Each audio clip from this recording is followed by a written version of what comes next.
For centuries, history has been written as if it belonged only to kings, generals, and men whose names filled official records. Yet behind those glittering crowns and commanding voices, there were others who quietly shaped decisions, influenced policies, and even changed the course of nations. These were women whose names were often hidden, half-erased, or replaced with vague titles like Mrs. or Lady. Their stories rarely made it into official chronicles, but their impact was real and lasting. Figures such as ladies-in-waiting, governesses, confidantes, and salon hostesses occupied spaces that seemed secondary on the surface, but were in fact essential to the functioning of royal courts and governments.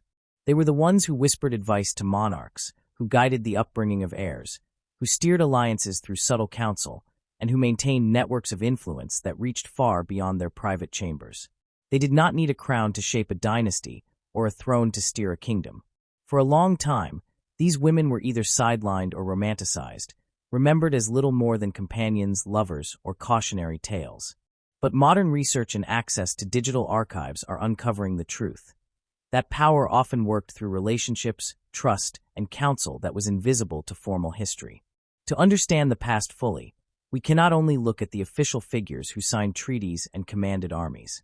We must also look at the silent power brokers who moved mountains from the shadows.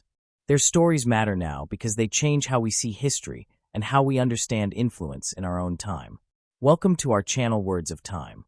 In this video, we will explore the hidden legacies of these women, why their contributions were sidelined, and how their stories are finally coming to light. In every society, names carry weight. They signal status, identity, and memory. Yet when we look into the past, especially in records shaped by men, we often find a veil pulled over the lives of women who influenced events without leaving their full names behind. One such figure, hidden in plain sight, is the mysterious Mrs. Refigurate. Her name, or rather her partial name, appears in fragments in historical texts. It gives us only a faint outline of who she was. She becomes a case study in how anonymity works, not just by accident, but as a tool that shaped how women of influence were remembered or more often forgotten. The very phrase, Mrs. Refigurate, already tells us something. The use of Mrs. anchors her in relation to a man, not as an individual with her own given name. This practice was common across Europe for centuries. A woman might appear in a letter, diary, or ledger only as the wife of someone or as a household role rather than with her personal identity. We see mistress of the house, the lady of such estate, or widow of so-and-so used as substitutes for real names. In the case of Mrs. Refigurate, even the surname may not be fully hers but instead derived, mistranscribed, or half-invented by the hand of a clerk. It may be a shadow of a name that once belonged to a living person with connections, motives, and agency, now blurred by time and the careless habits of record-keeping. Historians confront this problem again and again when piecing together the lives of women who mattered but were not meant to stand on stage. Women often did not hold office, command armies, or sign treaties, yet they shaped decisions behind those who did. They influenced husbands, sons, and brothers. They arranged marriages, directed wealth, secured alliances, and maintained networks of correspondence. When their influence spilled onto the written page, however, it often did so without their full identity attached. The archive records their actions, but not their names. This is not simply oversight. It is a reflection of how power was documented and whose memory was preserved. Take, for example, the courts of Europe. The formal titles belonged to kings, dukes, cardinals, and counselors. But around these figures circled women who were confidantes, advisors, and guardians of secrets. Some were official mistresses, some were widows protecting inheritances, some were mothers ensuring their sons' succession. They did not always appear as named signatories to laws or decrees, yet the choices of men in authority were often the product of women's quiet counsel. When we meet a figure like Mrs. Refigurate in a record, we encounter the trace of that silent sphere of influence. She is there and not there, acknowledged and erased at the same time. Why was this pattern so enduring? One reason is the language of propriety. In many societies, naming a woman too directly in matters of politics or intrigue was considered improper. To call her Mrs. was enough to identify her for contemporaries who knew her role, while still keeping her within a socially acceptable frame. Another reason was deliberate. By reducing a woman to an unnamed Mrs., record keepers and chroniclers could acknowledge her existence while denying her individuality. Her presence was noted, but not celebrated. This allowed powerful men to maintain the illusion that they alone held agency, while in truth their decisions were shaped in drawing rooms, salons, and private chambers where these women held sway. The figure of Mrs. Refigurate becomes representative of countless others. She stands for the wives of merchants who managed the books when their husbands were away, for the widows who preserved dynasties, for the sisters who negotiated behind the scenes, for the nuns whose letters carried coded advice, and for the salon hostesses whose gatherings steered intellectual life. These women were active, intelligent, and essential, but their names too often dissolved into anonymity, leaving only fragments for later generations to puzzle over. Historians have always struggled with this gap. The lack of names is not a small matter. It creates a distorted picture of the past, one where men appear as the only actors. To reconstruct a fuller story, historians must look at hints, cross-references, and silences. They study marginalia, household inventories, and casual mentions in correspondence. They read between the lines, asking not only what is written, but why certain people are left unnamed. It is detective work, and the case of Mrs. Refigurate fits into this long pattern of searching for women in the shadows. The challenge also reveals how power itself can be silent. Not every form of influence is loud or officially recognized. Silent power brokers often preferred discretion. By not being fully named, they could operate in ways that more public figures could not. Their anonymity gave them flexibility and sometimes protection. If things went wrong, their role could be denied. If things went right, their allies knew whom to thank, even if the written record kept them vague. Anonymity, in this sense, was not only imposed but sometimes embraced. The difficulty for us, centuries later, is that we want to know them as individuals. We want to recover their full humanity. When all we have is Mrs. Refigurate, it can feel like a wall. But the wall itself is telling.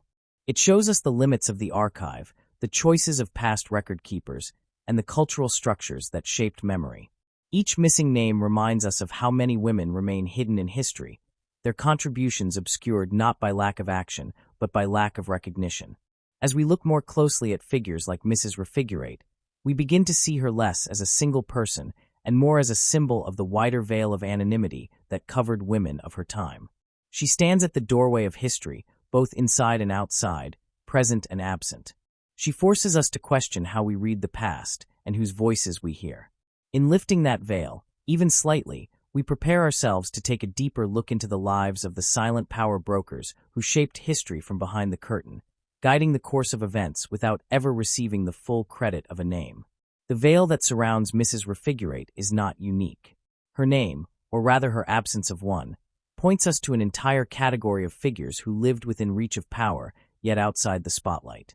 To move beyond the hint of her presence, it is necessary to examine the lives of women who occupied similar roles, women who were visible to contemporaries but later submerged under layers of silence, misunderstanding, or partial remembrance.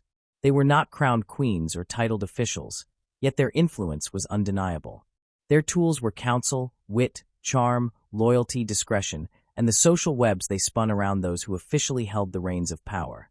In their stories we find the living echoes of Mrs. Refigurate, shadows who nonetheless moved mountains.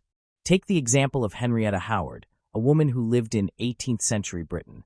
She was born into a family that struggled financially, married young to a man whose debts drained her prospects, and found herself thrust into the court of George I as a lady-in-waiting.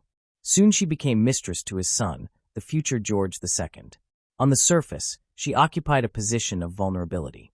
She was dependent on the goodwill of a prince, later king, and surrounded by rivals who sought to diminish her. Yet Howard mastered the art of discretion. Unlike other royal mistresses who flaunted their influence, she cultivated an image of moderation and restraint. She listened more than she spoke, avoided scandal, and earned a reputation for wit delivered with gentleness. This quiet intelligence allowed her to survive decades at court, long after others had been dismissed or disgraced. Howard's story shows us the delicate balance that women of influence had to strike. To exert power openly was dangerous. To retreat entirely meant being ignored.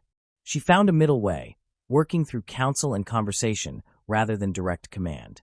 When foreign ambassadors sought to understand the mood of the king, they often paid court to her. When courtiers wanted favor, they slipped notes into her hands.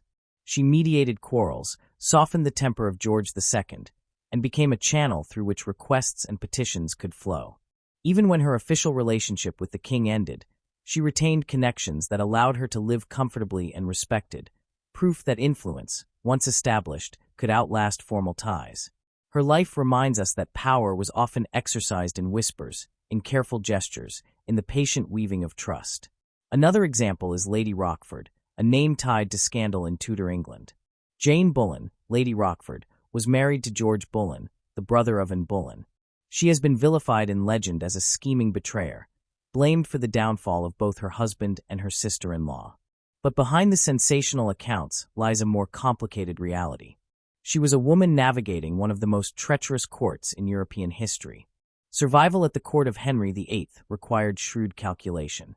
Lady Rochford found herself drawn into the inner workings of the Queen's household and later into the secrets of Catherine Howard, Henry's young fifth wife. It was Lady Rochford who allegedly assisted Catherine in meeting a lover in secret, a role that eventually led to both of their executions. Though her story ends in tragedy, it illustrates the dangerous line women walked when acting as confidantes and facilitators. Lady Rochford wielded influence by virtue of her access. She could shape who spoke to whom, who met in secret, who had the chance to plead their case. This type of influence was both potent and perilous. If wielded with success, it could strengthen alliances and protect families.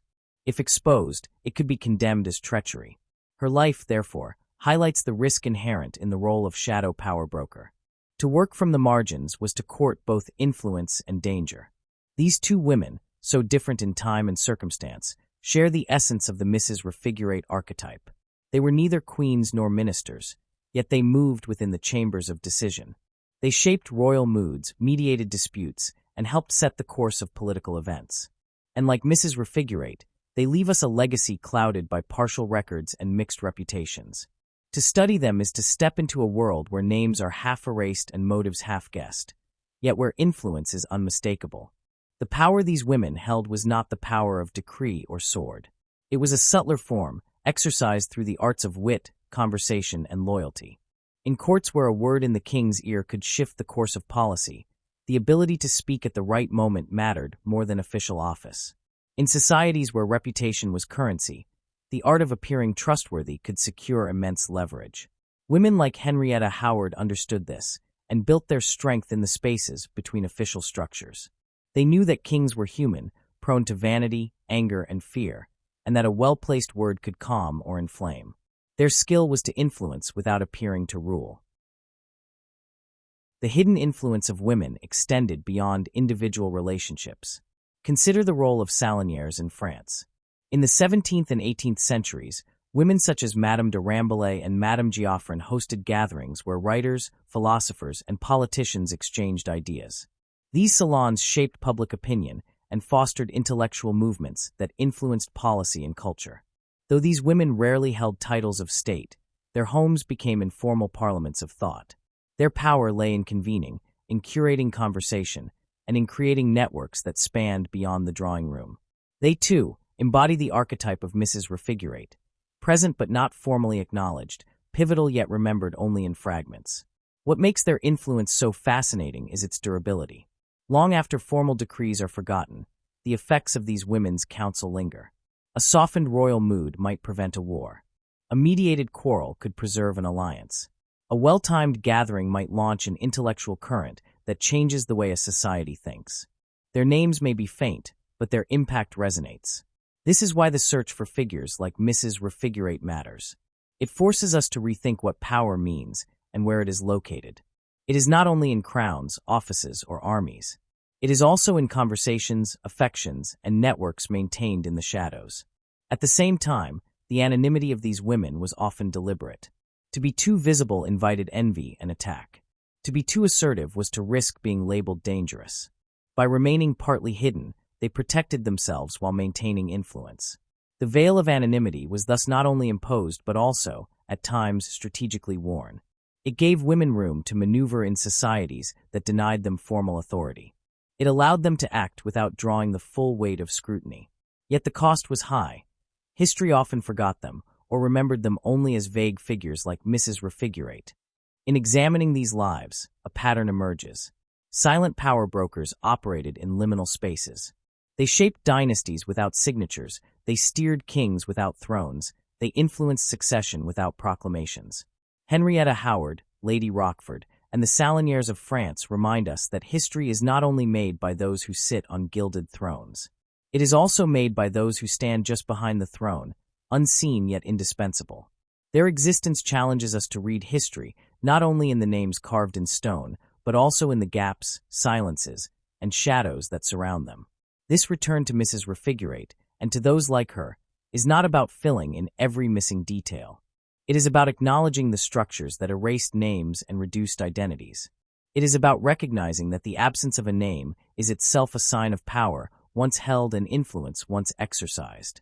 To uncover the stories of these women is to lift the veil slightly, to let us glimpse the movements of those who shaped history without leaving a full trace. They remind us that beyond the gilded cage of titles and crowns were voices that whispered, advised, and persuaded, voices that moved mountains while remaining hidden in the shadows. Behind every throne stood more than the glitter of jewels and the weight of a crown. There were figures who are easily overlooked when reading the chronicles of kings and queens, yet they were central to the machinery of power. Ladies-in-waiting, governesses, and unofficial advisors lived within the intimate spaces of monarchs. They shared the private rooms, the hours of leisure, the rituals of dressing and dining. In those moments, where the official world of politics faded into the personal, influence was quietly exercised. The lives of these women show us another side of power, one that operated behind closed doors, often unseen but profoundly felt. In continuing from the threads woven around figures such as Henrietta Howard, Lady Rochford, and the Salignères of France, we now look more closely at the women who occupied formal roles in the households of kings and queens, but expanded those roles into channels of advice, persuasion, and strategy. A lady-in-waiting was never simply a servant. She was often of noble birth herself, carefully chosen to surround a queen or princess. In theory, her duties might be practical, attending to the clothing, correspondence, and daily comfort of her mistress. In reality, she was a confidante, a companion, and sometimes a broker of secrets. Because she was constantly present, she heard things others did not. Because she was trusted, she could give counsel when others were excluded. And because she was connected, she could use her position to advance causes, protect allies, or intervene in disputes. The court was a world where access mattered, and no one had closer access than those who shared a queen's chamber. Consider the example of Sarah Churchill, Duchess of Marlborough, who was Lady of the Bedchamber to Queen Anne of Britain. Their relationship began as one of friendship and confidence long before Anne ascended to the throne. Sarah was outspoken, intelligent, and ambitious. When Anne became queen, Sarah's influence grew to extraordinary heights. She advised Anne on appointments, shaped the distribution of patronage, and promoted her husband's military career. The Marlboroughs rose to prominence not only through battlefield victories, but also through Sarah's ability to guide the queen's ear. Yet this influence was double-edged. Sarah's strong will and sharp words eventually strained the friendship, leading to her fall from favor. In her story, we see both the heights of power available to a close companion of a monarch and the fragility of such power when it relied on personal affection. Still, the policies and appointments of Anne's reign cannot be fully understood without accounting for Sarah Churchill's role as both confidant and strategist. Governesses formed another category of hidden power. At first glance, their role might seem purely domestic, limited to raising and educating royal children. Yet those children were heirs to thrones, future rulers whose character and outlook would shape nations. The governess who guided their upbringing wielded influence that extended far beyond the nursery. She chose what lessons to emphasize, what values to instill, what stories to tell, and what fears to soothe. In doing so, she shaped the lens through which future monarchs would view their subjects and their duties. A gentle word of encouragement or a stern reprimand could echo decades later in the policies of an adult king or queen. One striking example is Madame de Maintenon, who began her career as governess to the illegitimate children of King Louis XIV of France. Her wisdom, piety, and composure impressed the king so much that she eventually became his secret wife. Even before that, her role as governess placed her in daily contact with the royal family, allowing her to exert influence in a quiet, steady manner. She softened the tone of the court, encouraged religious devotion, and steered the king toward more sober policies in his later years. Her power was not announced in titles, but in the slow accumulation of trust and respect. From governess, she became consort, yet her lasting influence lay in her capacity to counsel a king through personal channels rather than public proclamations. Unofficial advisors form perhaps the most fascinating group, for they operated without defined roles, relying solely on their ability to win trust. They might be relatives, friends, or even attendants who found themselves in the confidence of a monarch. Their influence often escaped the notice of official record keepers, yet ambassadors and courtiers who observed the court knew well the importance of such figures. To reach the king or queen, one might have to reach first the trusted companion who whispered in their ear at night or spoke to them in the quiet of the morning. The entire rhythm of politics could hinge on such private relationships. A vivid case is that of Catherine de' Medici during the reign of her sons in 16th-century France. Though she was queen mother and regent at times, much of her power was exercised in the less visible role of advisor. She corresponded tirelessly, negotiated between factions, and managed the delicate balance of a kingdom torn by religious conflict. What is striking is not only her official actions, but the way she worked through networks of women around her. Her ladies-in-waiting, known as the Flying Squadron, were reputed to gather intelligence and influence powerful men through charm. Whether legend exaggerated their role or not, the point remains clear. Power was exercised through proximity, persuasion, and private counsel. Catherine exemplified how strategy could be woven into the very fabric of daily life at court. The ripple effects of these hidden contributions are visible when we examine major historical events. The decision of a monarch to favor one alliance over another, to pursue war or peace, to elevate one minister or dismiss another. Such choices often bore the imprint of unseen counsel. When Sarah Churchill urged Queen and to support her husband's campaigns, the result shaped the course of the War of the Spanish Succession. When Madame de Maintenon guided Louis XIV toward religious policies, the impact was felt across France in the treatment of Protestants. When Catherine de' Medici maneuvered between Catholic and Protestant factions, the fragile survival of the French crown hung in the balance. In each case, women who lacked official authority nonetheless shaped events that reverberated across nations. The nature of their influence highlights the subtler forms of power that often escape attention. Unlike generals or ministers, they did not command armies or draft legislation. Their strength lay in understanding the human side of rulers, their fears, their desires, their moods.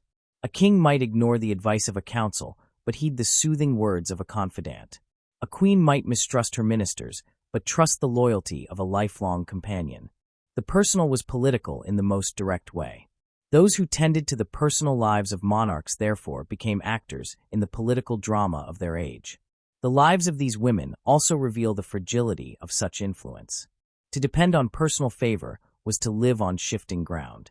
A quarrel, a rumor, or a change in mood could bring down years of influence in an instant. The fall of Sarah Churchill from Queen Anne's side shows how quickly intimacy could turn into estrangement. The execution of Lady Rochford reminds us of the peril of being too deeply entangled in court intrigue.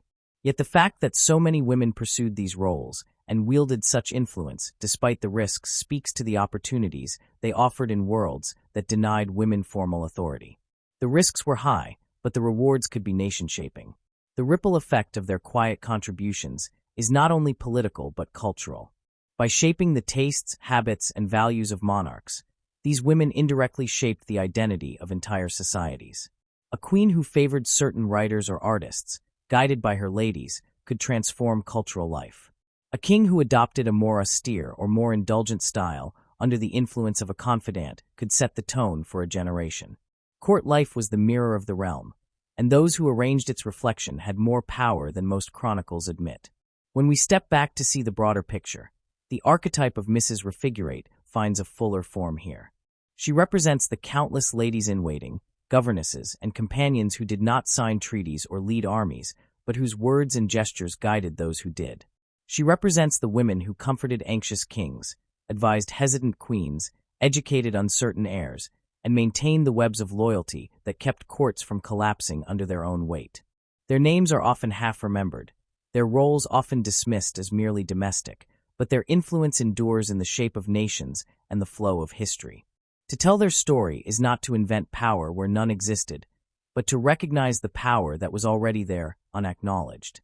It is to see history not only in the open stage of parliaments and battlefields, but also in the quiet rooms where confidences were shared and strategies whispered. It is to acknowledge that the fate of dynasties could turn not only on the decisions of kings and queens, but also on the counsel of those who stood behind them, shaping their choices through trust, affection, and loyalty. In tracing this path from Mrs. Refigurate to Henrietta Howard, Lady Rochford, Sarah Churchill, Madame de Maintenon, and beyond, we see a consistent pattern. Women without official power became central figures in the story of power itself. They moved mountains from the shadows, not by claiming thrones but by shaping those who sat upon them. They were the king's confidantes and the queen's strategists, essential actors in a drama that was both personal and political. Their contributions may have been quiet, but their echoes are loud, resounding through the great events of history that cannot be fully understood without them. History has long been written as a procession of kings, wars, treaties, and revolutions, led by men whose names became synonymous with nations and epochs. Yet as we have seen in the lives of ladies-in-waiting, governesses, confidantes, and strategists, there were always women nearby, not always named, not always celebrated, but quietly indispensable. The challenge now is to confront how historical narratives have been shaped to exclude or diminish them, and to explore how we might begin to rewrite history in a way that restores their presence. This is not a matter of inserting women into stories where they do not belong. It is about recognizing that they were always there and acknowledging that the silence around them was crafted, intentional, and reinforced across generations. Traditional accounts often cast women in one of two roles. They were either romanticized as muses, temptresses, or loyal wives, or else they were sidelined as passive background figures. The spectrum of possibility between these extremes was rarely recorded.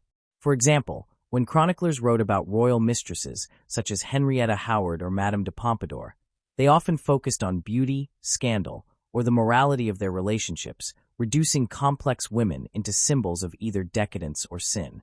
The subtler realities, that these women managed networks, mediated politics, and influenced policy, were brushed aside. Similarly, figures like Lady Rochford were vilified as scheming villains, their reputations warped into cautionary tales rather than treated with the nuance due to political actors navigating dangerous environments. This tendency to romanticize or demonize women obscured the real texture of their contributions and left us with narratives that reflect more of the prejudices of record keepers than the truth of the past. This pattern stretches far beyond Europe. In China, for instance, powerful figures such as Empress Wu Zetian or Empress Dowager Cixi were remembered in ways that emphasized manipulation, cruelty, or illegitimacy rather than statecraft, diplomacy, or survival in hostile systems. The result is a historical tradition that often reads as though women only appeared when they transgressed or scandalized. If they were steady counselors, effective mediators, or strategic guardians of dynasties, their work blended into the background, unnamed and unrecognized, just as Mrs. Refigurate faint shadow does in the records. The fault does not lie in their lack of action but in the way history was written. What is striking is that contemporaries often knew exactly how influential these women were. Ambassadors wrote private letters home, noting that decisions could not be made without the ear of a certain lady at court. Poets, satirists, and pamphleteers sometimes mocked or attacked the power of mistresses and confidantes precisely because they understood its reach. Yet when official histories were compiled, these same women vanished from the record, replaced by lists of kings, ministers, and generals. This selective memory reinforced the idea that politics and history belonged to men, while women's roles were accidents, diversions, or moral lessons. The result is a lopsided story that leaves us with an incomplete picture of the past. The importance of seeking out these missing figures, the Mrs. Refigurate of history, is not simply an exercise in fairness. It is essential to understanding how societies functioned. To ignore the influence of a confidant or governess is to misunderstand how a monarch was shaped and how decisions were made. A king who listened more to his mistress than to his counselors was not a rare exception. It was often the rule. A queen whose ladies-in-waiting steered her moods or directed her correspondence was not unusual, but expected. When we reinsert these women into the story, we find that the very fabric of political life looks different. Power becomes less about formal structures and more about networks of trust, access, and intimacy. To write history without them is to miss how power actually worked. Modern historical research has begun to address this imbalance. Feminist historians in the 20th century challenged traditional narratives by asking not just where women were, but why they were absent in the telling. They turned to sources long ignored: household accounts, letters, diaries, court records, and even gossip. These fragments reveal lives that traditional chronicles glossed over. For example, letters exchanged between Sarah Churchill and Queen and show the deep personal bond and political negotiation that shaped Anne's reign. Household inventories from aristocratic families reveal women controlling estates, managing finances, and directing households of dozens or even hundreds of people. Court depositions expose networks of women passing information, arranging marriages, or mediating disputes. Each scrap of evidence becomes part of a larger effort to restore the hidden architecture of influence. Digital archives have amplified this work in ways that would have been unimaginable a century ago. Vast collections of letters, legal records, and manuscripts, once locked away in libraries or monasteries, are now searchable across continents. With a few keystrokes, historians can trace the scattered mentions of a woman like Mrs. Refigurate across dozens of documents, piecing together a picture that earlier scholars would have struggled to form. Databases allow us to map networks of correspondence, showing how ideas and influence flowed not only between kings and ministers, but also through the hands of their confidantes and companions. The rise of collaborative projects means that what one researcher finds in an archive in Rome can be connected with what another uncovers in Madrid or London. The result is that the once invisible threads of women's lives begin to emerge with greater clarity. This work also requires confronting the biases built into the very act of record-keeping. For centuries, those who wrote history did so from positions of privilege, often as men connected to ruling powers. They decided whose names mattered and whose did not. When we critique traditional narratives, we are not merely criticizing individual historians, but the systems of memory that shaped what was preserved. It is no coincidence that a woman's name was more likely to be recorded when she caused scandal than when she offered steady guidance. The archive itself is tilted towards certain stories and away from others. Recognizing this bias is the first step in correcting it. The effort to rewrite history is not only academic. It has implications for how societies today understand gender, authority, and memory. When we recover the stories of women who influenced monarchs, guided heirs, or held together fragile alliances, we challenge the notion that women were ever absent from political life. This recognition changes how we view the present. It highlights the persistence of patterns where women's work is essential yet undervalued, where their influence is acknowledged privately but minimized publicly. By bringing the hidden actors of the past into the light, we build a more complete foundation for understanding both history and our own time. Yet this is not a simple task of substitution. It would be a mistake to romanticize these women as always benevolent or purely victims of a male-dominated record. Many of them acted with ambition, pursued rivalries, and made choices that carried heavy costs for others. To restore them to history is not to idealize them, but to take them seriously as actors in their own right. Just as we do not sanitize the decisions of kings, we should not sanitize the strategies of their confidantes. Lady Rochford's tragic entanglements, Madame de Maintenon's religious policies, or Catherine de' Medici's ruthless balancing acts all reveal that influence was complex, contested, and sometimes destructive.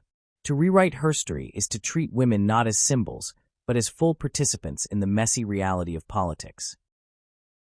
The resonance of this effort is profound. Each time we uncover a Mrs. Refigurate, we see not only one woman but a pattern.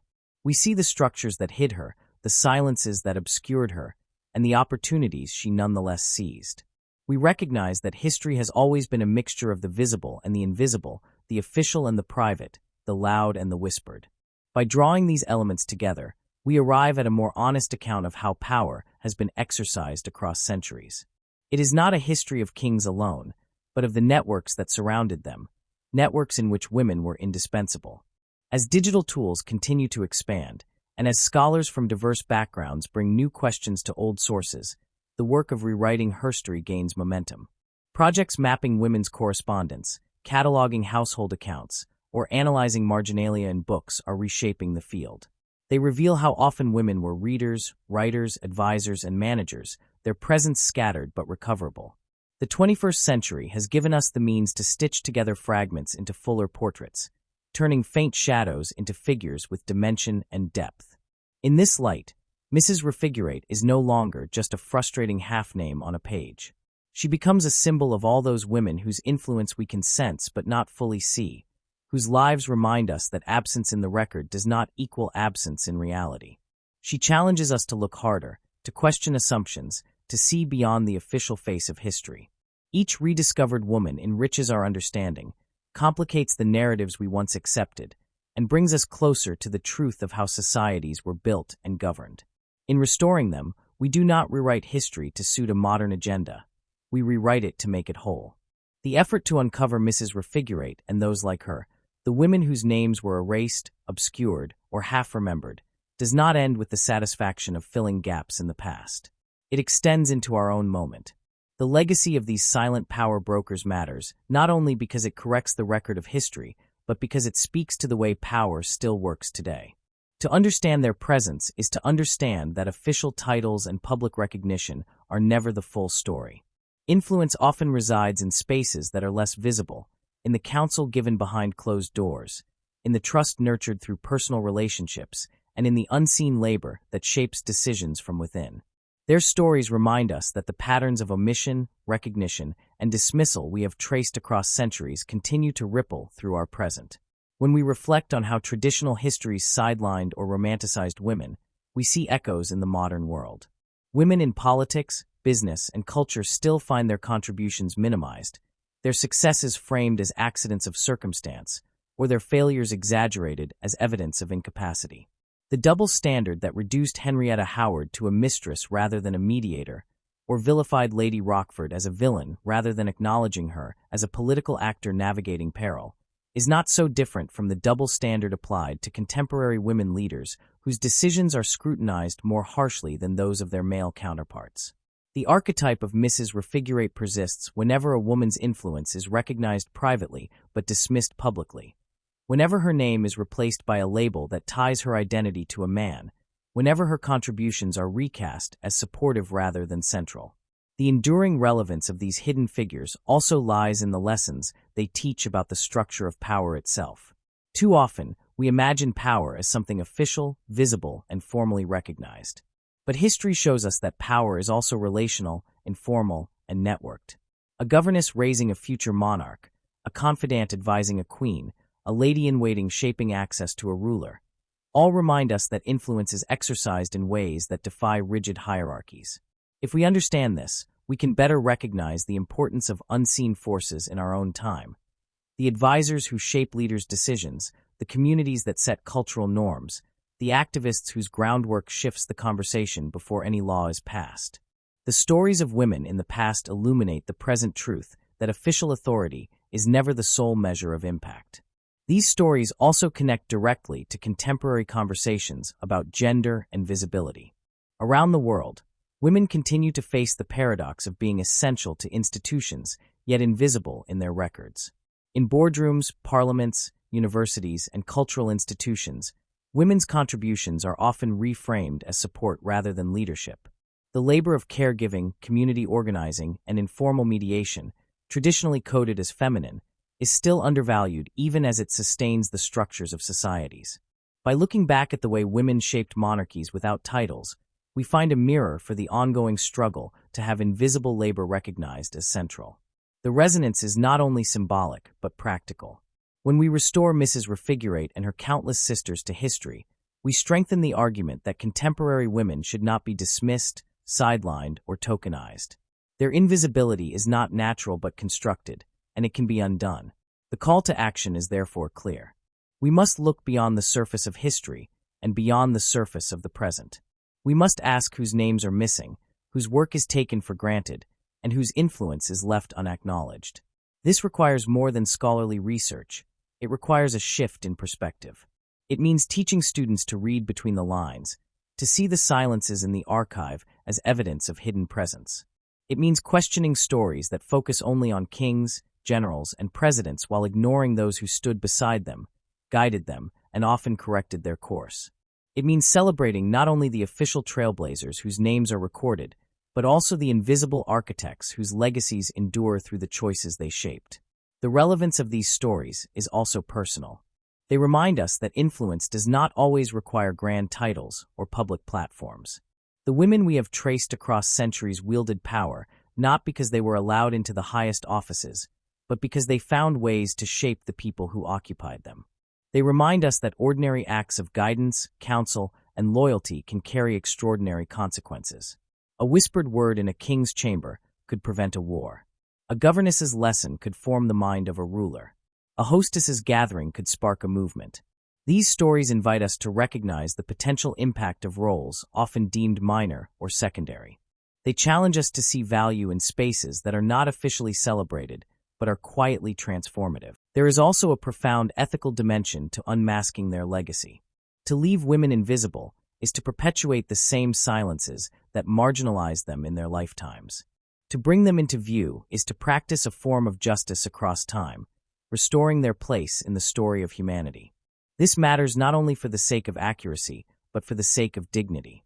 Every time we recover a name, a letter, or a decision made by one of these women, we affirm that her life mattered, that her contributions counted, that she was not merely an accessory to the men around her, but an actor in her own right. This affirmation reverberates into the present, giving strength to those who still struggle against systems that undervalue their work. Modern technology amplifies this call. Digital archives, searchable manuscripts, and collaborative projects make it possible to uncover hidden connections at a scale unimaginable in earlier centuries. By combining these tools with new questions shaped by feminist and social history, we are uncovering not only individual women, but entire networks of influence. This is not merely academic detail, it is the reweaving of the fabric of history. Each rediscovered thread strengthens the pattern, making it harder to sustain the myth that men alone shaped the past. The more we illuminate these hidden figures, the more undeniable it becomes that women were always central, always influential, and always part of the story.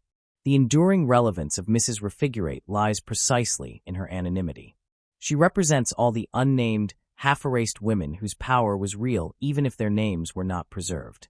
She reminds us that invisibility in the record does not mean absence in reality. Her faint presence in historical documents is a provocation, urging us to look harder, to ask more questions, to resist the easy acceptance of silence. She embodies the need to challenge traditional narratives and to build a history that acknowledges the full spectrum of human experience. As we move forward, we must carry these lessons with us. History is not fixed. It is always being rewritten, reinterpreted, and reimagined. To rewrite history is not to distort the past, but to correct it, to bring it closer to the truth of how lives were lived and how power was shared. The legacy of these women calls us to vigilance, to notice who is missing, to question why they are missing, and to work to restore them. It also calls us to humility, to recognize that the records we leave behind will one day be read by others who will ask what we overlooked. The task of unmasking legacy is not finished. It is ongoing, a responsibility we carry as inheritors of the stories that came before. These stories matter now because they remind us of the hidden architecture of power. They show us that the surface is never the whole, that the visible is never the complete, and that the unseen often shapes the course of events as much as the seen. To honor the legacy of Mrs. Refigurate and her countless counterparts is to honor the truth that influence has never belonged solely to those with crowns or titles.